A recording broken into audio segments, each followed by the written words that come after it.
Cards are simple objects, yet they hold an undeniable power, one that transcends the material world and taps into something much deeper. Whether you're playing a casual game with friends, contemplating your future with tarot cards, or simply flipping through the symbols of an ancient deck, cards have been part of human life for centuries.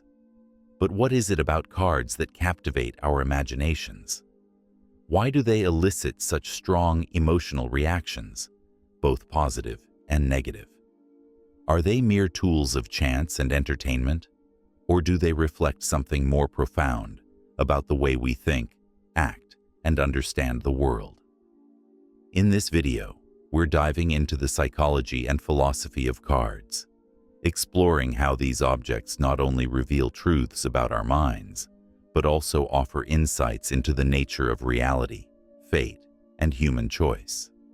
So, grab your deck, and let's embark on a journey through the fascinating history, symbolic meanings, and psychological mysteries of cards.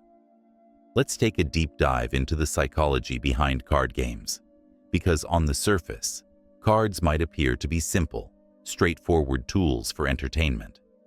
But in reality, they're far more profound.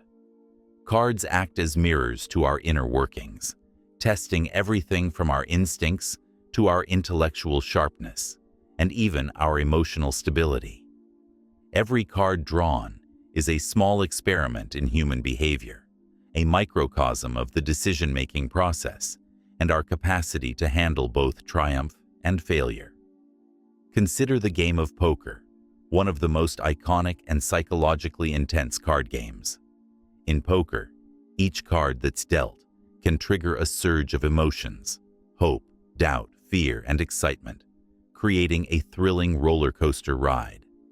It's a game where every hand has the potential to change everything. But poker is much more than just a game of chance. It's a test of your psychological resilience. When you hold a weak hand, you have to suppress the urge to panic, to overplay your cards out of desperation. When you hold a strong hand, you need to control the temptation to show your confidence, instead holding your composure to keep your opponents guessing. The real stakes of poker aren't just monetary, they're psychological. It's about ego, the delicate balance of power, and how we respond when things don't unfold the way we expect. It's about holding your nerve when all odds seem against you and maintaining poise when your luck is running dry. Now, if you look deeper, you'll find that poker and other card games expose fascinating psychological phenomena. One of the most powerful of these is loss aversion, the tendency to fear losing something far more intensely than we enjoy gaining it. This is why, after a string of losses, players often feel the compulsion to chase their losses, making riskier bets in an attempt to reclaim what they've lost. This fear of loss can cause players to behave irrationally, as they cling to the hope that they'll eventually turn things around. This is where the gambler's fallacy sneaks in, the belief that after a series of bad outcomes, a win must be due. It's the idea that the universe, or the deck, somehow has a memory, and that your luck is bound to change. But the reality is much colder. Each hand of cards is an independent event, unaffected by what came before it. Despite knowing this, we still have the urge to impose order on randomness, creating patterns where none exist, and seeking a sense of control over the uncontrollable. However, it's not just the game itself that captivates us. It's the social aspect of card games that reveals another layer of human psychology. Cards bring people together, creating moments of connection that transcend the game itself. Think about how games like poker, blackjack, or bridge serve as social rituals. They break down barriers between strangers and can build lasting bonds among friends. A game of cards acts as a social catalyst, one that encourages interaction, communication, and often Vulnerability. As players, we reveal parts of ourselves that we might not even realize exist. The way we bluff, hesitate, or react under pressure often speaks volumes about our personality, our confidence, and even our fears. It's not just about what cards you hold, but how you handle the randomness and uncertainty. Every hand is a reminder that life itself is full of chance, with moments of fortune and misfortune constantly reshuffling the deck.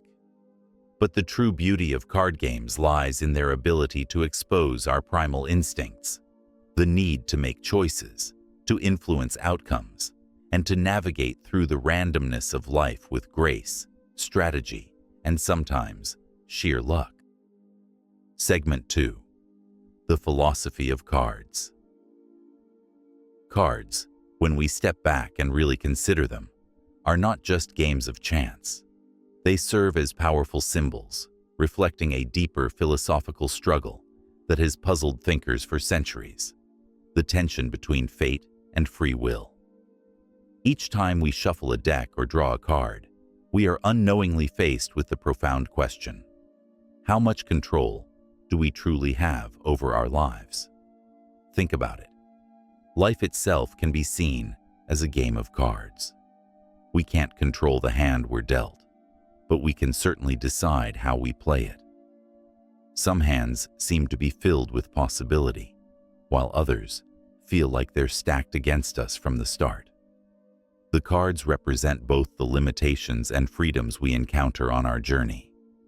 But what happens when life feels unfair, when the deck seems loaded and our options feel bleak? That moment when the cards seem to betray us. Do we give in to fate, or do we fight for control? This tension between fate and choice is not just a casual observation. It's one of the central themes that drives much of human philosophy. In the realm of determinism, for example, thinkers have long debated whether our actions, decisions, and even our thoughts are determined by factors beyond our control. If everything is predetermined by a complex web of causes, our genetics, environment, history, then do we have true free will? Are we merely acting out the cards we've been handed? Or do we have the power to reshuffle the deck, so to speak, and make meaningful choices that can alter the course of our lives? Now, let's explore this concept through tarot cards, a tool that's perhaps the most widely recognized example of cards used to navigate this intricate balance between fate and free will. When you draw a tarot card, it's not just a random piece of paper. It's a symbol, a reflection of the state of your life at that moment. It's as if the card you choose becomes a mirror, revealing your subconscious thoughts, desires, fears, and aspirations. The cards act as a conduit between the present moment and the unseen forces that might be guiding you, whether you believe in destiny, intuition, or pure randomness. Consider the imagery of some of the most famous tarot cards. The Fool, which represents new beginnings and infinite possibilities, a reminder that we are constantly on the verge of something new, ready to step into the unknown with childlike wonder. The Tower, on the other hand, represents chaos, upheaval, and sudden change. It is a stark reminder that even the most stable and predictable aspects of our lives can be shattered in an instant, leaving us to rebuild from the rubble. And then there's the Wheel of Fortune, which perfectly encapsulates the idea of life's unpredictability, where fortune turns in cycles. Sometimes you're up, sometimes you're down, but in the end, no one can fully control the flow of events. Tarot cards don't predict the future in the way many people believe. They offer a symbolic lens through which we can view our present situation and possibly gain insight into the choices that lie ahead. They reflect the uncertainty and flux that are intrinsic to human existence. Each card isn't a fixed prophecy. It's a representation of the forces in play at this very moment, reminding us that life is in constant motion, full of unexpected twists and turns. So, we return to the question: are we the players of our own lives, or are we merely observers, watching a script already written by some cosmic hand? Cards offer us the illusion of control, a comforting sense that we can steer the course of our fate with each decision we make. But in truth, the randomness of the deck is ever present, and the outcomes are rarely as predictable as we'd like to believe.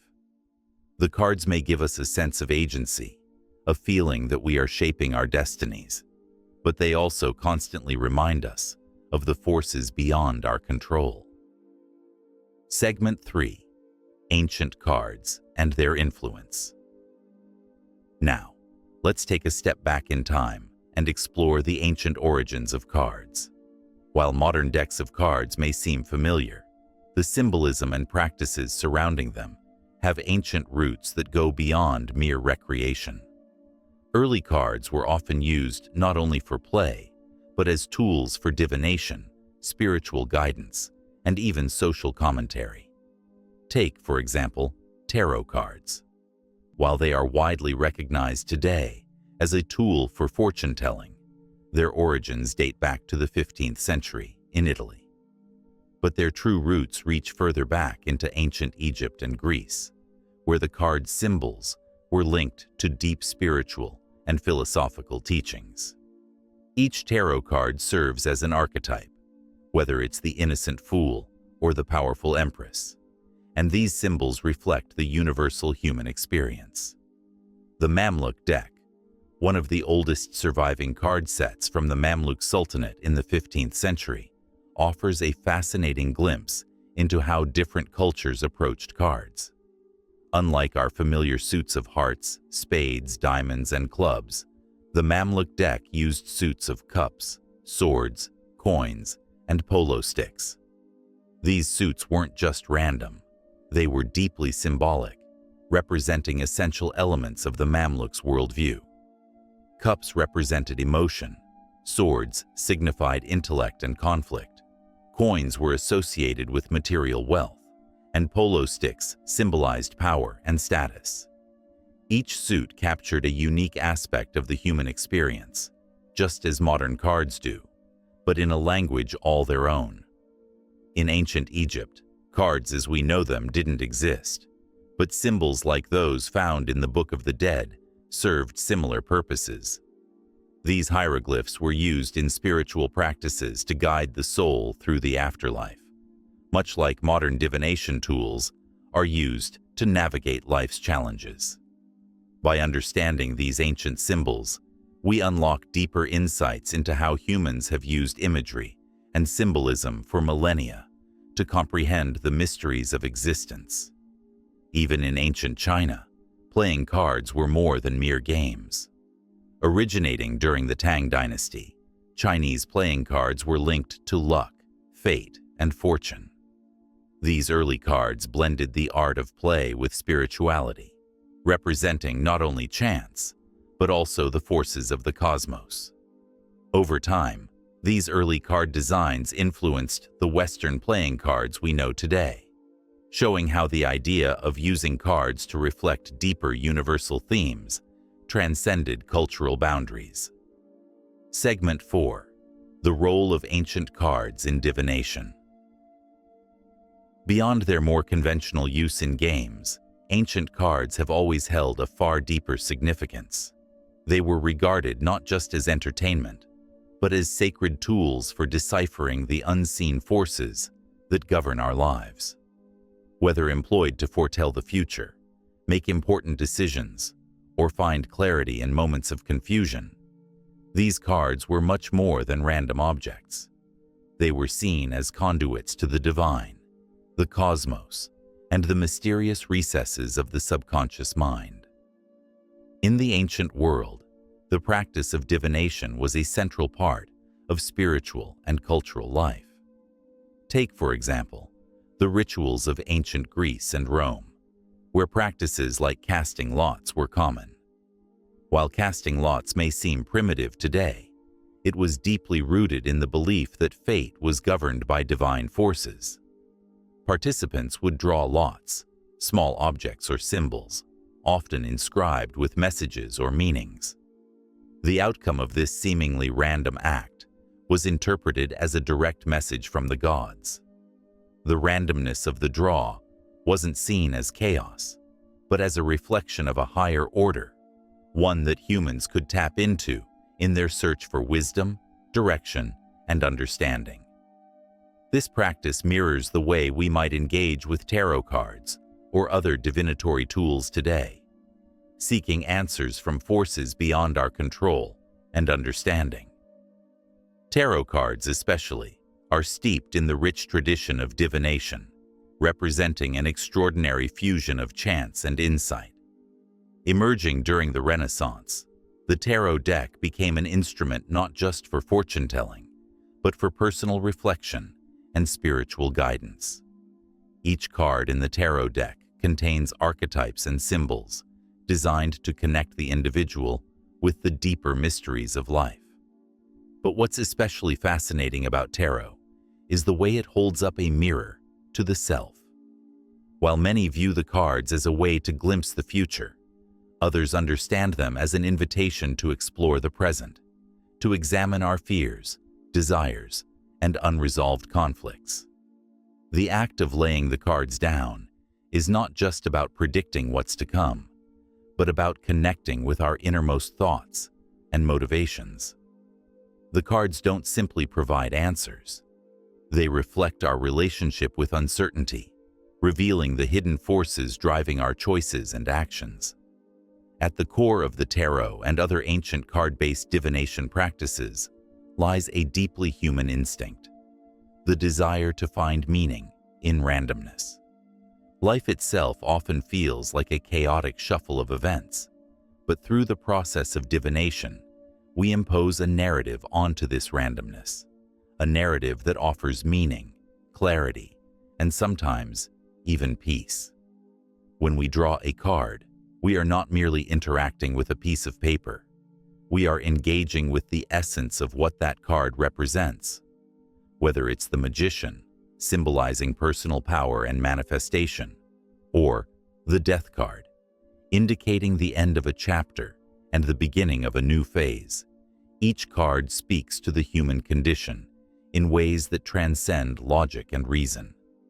It's as if the randomness of the draw is a reflection of the unpredictability of life itself, a mirror to the chaos and uncertainty we constantly navigate. But this raises a profound question.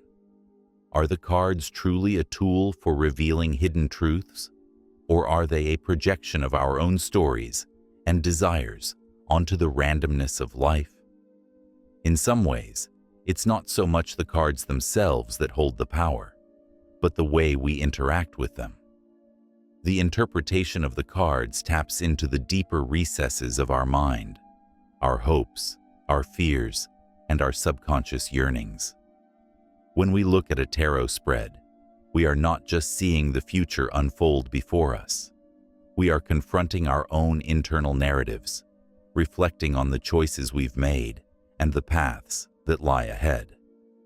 The power of the cards, then, may not lie in their ability to predict the future, but in their ability to offer a lens through which we can examine our present state of mind, our emotional landscape, and the choices that await us. This brings us back to a central truth about divination. It's a dance between chance and meaning. The randomness of the draw, whether it's casting lots or shuffling a tarot deck, represents the unpredictable nature of life itself. But in our search for answers, we impose meaning on that randomness, constructing a narrative that helps us make sense of the chaos. In the end, the act of drawing a card is an invitation, not just to glimpse the future, but to better understand ourselves in the present, to explore the stories we tell ourselves, and to recognize that the true power of the cards lies not in their ability to predict what's to come, but in their ability to help us navigate the uncertainty of life with greater clarity, insight, and self-awareness. So, What do cards truly represent? At first glance, they might seem like simple objects of entertainment, just a deck shuffled and dealt, a means for passing time with games of chance. But as we've uncovered throughout this exploration, cards are so much more than that. They are a mirror to our psyche, a reflection of our subconscious desires, fears, and motivations. They serve as metaphors for the unpredictability of life, encapsulating the delicate balance between fate and free will. From the ancient rituals of divination to the thrill of modern games, cards lay bare our most fundamental psychological patterns. They reveal our intrinsic need to make choices, to assert control, even in the face of uncertainty. They reflect our fear of the unknown and our quest for meaning in a world that often seems chaotic and beyond our grasp. Cards invite us to confront the randomness of existence, reminding us that while we cannot control the hand we are dealt, we have the power to decide how we play it. And perhaps that is the most profound lesson cards offer. It's not about the cards themselves, nor the hand we're given, but the way we choose to play them. The decisions we make in moments of uncertainty, the strategies we employ in the face of risk, these are what ultimately shape our destinies. Thank you for joining me on this journey into the psychology, philosophy, and ancient history of cards. If you found this deep dive thought-provoking, be sure to like, subscribe, and stay tuned for more explorations into the fascinating and mysterious world around us.